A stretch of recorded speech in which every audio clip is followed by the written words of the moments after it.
بسم اللہ الرحمن الرحیم۔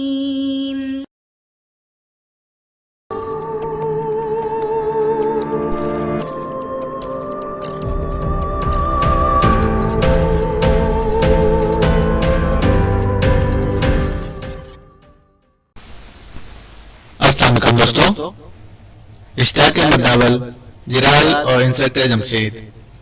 اگر آپ نے ابھی تک ہمارے چینل جاسوسی دنیا کو سبسکرائب نہیں کیا تو سبسکرائب کریں اور بیل آئیکن پر کلک کیجیے۔ اعظم خان نے دیکھ کر دھک سے رہ گیا، شاید وہ سوچ بھی نہیں سکتا تھا کہ وہ دوبارہ بھی آ سکتے ہیں۔ مجھے دھوکہ دینے کی داد وصول کرو اعظم خان، انسپکٹر جمشید یہ کہتے ہوئے مسکرائے، پھر چاروں اندر داخل ہو گئے۔ انہوں نے دیکھا کمرے میں اعظم خان کے علاوہ اور کوئی نہیں تھا۔ ان کی نظریں غسل خانے کے دروازے پر جم گئیں۔ فوراً ہی انسپکٹر جمشید نے سوچا جرال دوسرے دروازے سے فرار ہو سکتا ہے۔ انہوں نے بلند آواز میں کہا، محمود تم باہر ٹھہرو۔ ویسے میں جرال کو اتنا بزدل نہیں سمجھتا تھا کہ وہ غسل خانے میں جا چھپے گا۔ وہ تو ایک بہادر اور بااصول آدمی ہے۔ اس مرتبہ نہ جانے سے کیا ہو گیا ہے کہ اچھے ہتھیار استعمال کرنے پر اتر آیا ہے۔ جزیرے والا جرال نہ جانے کہاں چلا گیا ہے۔ انسپکٹر جمشید نے یہ الفاظ بڑے پرسکون انداز میں ادا کیے تھے۔ ان کا فوری طور پر اثر ہوا۔ غسل خانے کا دروازہ کھل گیا اور جرال مسکراتا ہوا اندر داخل ہوا۔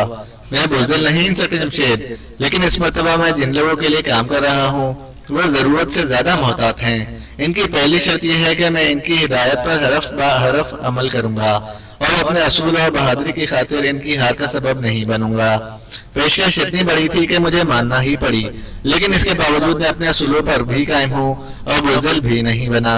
یہ ضرور ہے کہ میں نے ان کے دیے ہوئے 2 ہتھیار استعمال کیے ہیں، لیکن ان موقعوں پر اس کے سوا چارہ بھی تو نہیں تھا۔ آخر میرا مقابلہ دشمنوں سے ہے۔ جرال کہتا چلا گیا، تو پھر اس موقع کے لیے تمہارے آقاؤں کی کیا ہدایت ہے؟ میں تمہیں گرفتار کرنے آیا ہوں۔ تم پر الزام ہے کہ تم نے میری جیب سے سلیب اڑائی، اس کے بعد مجھ پر اور میرے ساتھیوں پر دھوئیں کا بم پھینکا، پھر بیگم شیرازی کے گھر میں آنکھوں کو خیرہ کرنے والی بجلی استعمال کی۔ تم پر الزام ہے کہ تم ہمارے ملک کے خلاف کسی گھناؤنی سازش میں مصروف ہو، جس کا ثبوت یہ ہے کہ فاروق نے تمہاری الماری میں ان گنت سلیبیں دیکھیں اور ان میں سے ایک حاصل کرنے میں کامیاب بھی ہو گیا۔ کیا خیال ہے، اتنے بہت سے الزامات کے باوجود تم خود کو گرفتاری کے لیے پیش کرنا پسند کرو گے؟ یہ کہہ کر انسپکٹر جمشید خاموش ہو گئے۔ میں نے آج تک خود کو گرفتاری کے لیے پیش نہیں کیا۔ ویسے اگر تم مجھے گرفتار کرنا چاہتے ہو تو اس کے لیے میری ایک شرط ہے، اور وہ وہی پرانی شرط ہے، تمہیں مجھ سے مقابلہ کرنا ہوگا۔ اگر تم نے مجھے مقابلے میں شکست دے دی تو مجھے گرفتار کر لینا، ورنہ میں فرار تو ہو ہی جاؤں گا۔ جبکہ جزیرے میں صورتحال یہ تھی کہ مجھے شکست دینے کی صورت میں تم جزیرے سے آ سکتے تھے، لیکن افسوس میرے ساتھی مکار نکلے۔ انہوں نے بدعہدی کی۔ یہ اور بات ہے کہ ان کے مقابلے میں کامیاب تم ہی ہوئے۔ اب تمہارے شہر میں ہوں اور مجھے یقین ہے کہ اس وقت تک اس عمارت کو گھیرے میں لیا جا چکا ہوگا، لیکن اس بات کو لکھ لو کہ پورے شہر کی پولیس بھی مجھے نہیں پکڑ سکتی۔ یہ صرف تم ہو جس کے سامنے یہ شرط رکھ رہا ہوں، وہ بھی صرف اس لیے کہ میں ایک بار شکست کھا چکا ہوں۔ مجھے آج تک یاد ہے تم نے مجھے اٹھا کر پھینک دیا تھا۔ اب میری زندگی کی سب سے بڑی خواہش یہی ہے کہ میں بھی تمہیں اسی طرح ہاتھ پر سر سے اونچا اٹھا کر پھینک دوں۔ کیا تم تیار ہو انسپکٹر جمشید؟ یہ کہہ کر وہ خاموش ہو گیا۔ اس کے چہرے پر ایک عجیب خوفناک سی مسکراہٹ کھیلنے لگی۔ ہاں مجھے منظور ہے۔ یہ کمرہ اگرچہ اتنا کشادہ نہیں، ہم یہاں اتنی آسانی سے نہیں لڑ سکیں گے، پھر بھی ہمیں لڑنا ہوگا۔ میں بہادری اور طاقت کا مظاہرہ کرنے کے لیے نہیں لڑوں گا، بلکہ اپنے ملک اور قوم کے خلاف سازش کرنے والے ایک آدمی سے لڑوں گا۔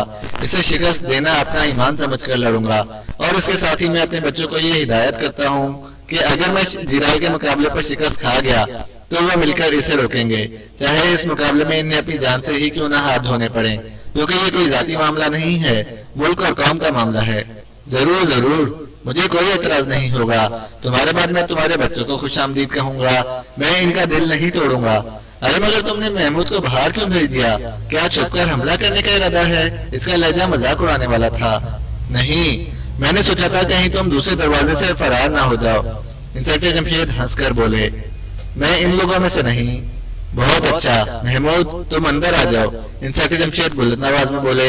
ان کی آواز سنتے ہی محمود اندر آ گیا۔ اس کے ہاتھ میں ایک کھلونا پستول تھا۔ یہ پستول کہیں میرا مقابلہ کرنے کے لیے تو نہیں لے آئے؟